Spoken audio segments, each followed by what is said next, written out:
الله.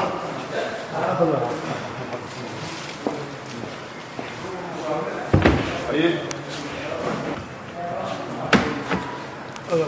سؤالين كسوما واحد هو كل شيء مو بس كموضوع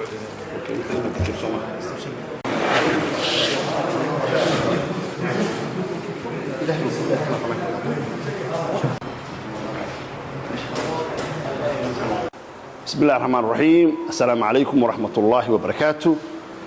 maanta bisha December waa 17 waana maalin Arbacaa waxaan joognaa xaruntii warehouse-ka ee guddiga madaxa bannaan ee doorashada qaranka iyo sohdimaha magaalada Muqdisho. waxaan soo booqday hawlihii meeshii marayaan logisticadii waxaan noo diyaaray dhammaan agabkii loogu talagalay subaxa electionka ah oo ah bishan aan ku jirno December 25keeda. waa soo booqday waa qalabkooda u diyaarsan yahay waxay diyaar u yihiin in la daabulo insha Allah taala hawshii kaar qaadashadu waxay maraysaa meesha ugu fiicnayd waxaan noo dhiman maalmo kooban waxaan rabnaa ummadda Soomaaliyeed ee isdiiwaan gelisay gaar ahaan gobolka Banaadir inay insha Allah taala qayb ka qaataan kaar qaadashada ay kaarkooda qaataan si maalinta December 25keeda ay uga qayb qaataan doorashada soo socota ee golaha deegaanka gobolka Banaadir waxaan maanta insha Allah taala soo xirmi doona tababarkii aan siinay wariyaal ka badan 100 qof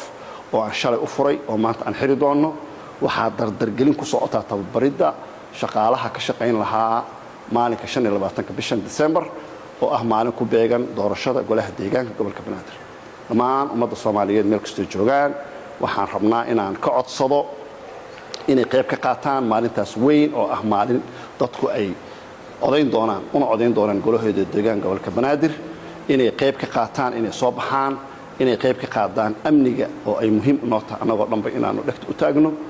waxaan rabnaa in maalinka ay noqoto maalin u astaysan maalin qaran amal oo dadka Soomaaliyeed ay tijaabiyaan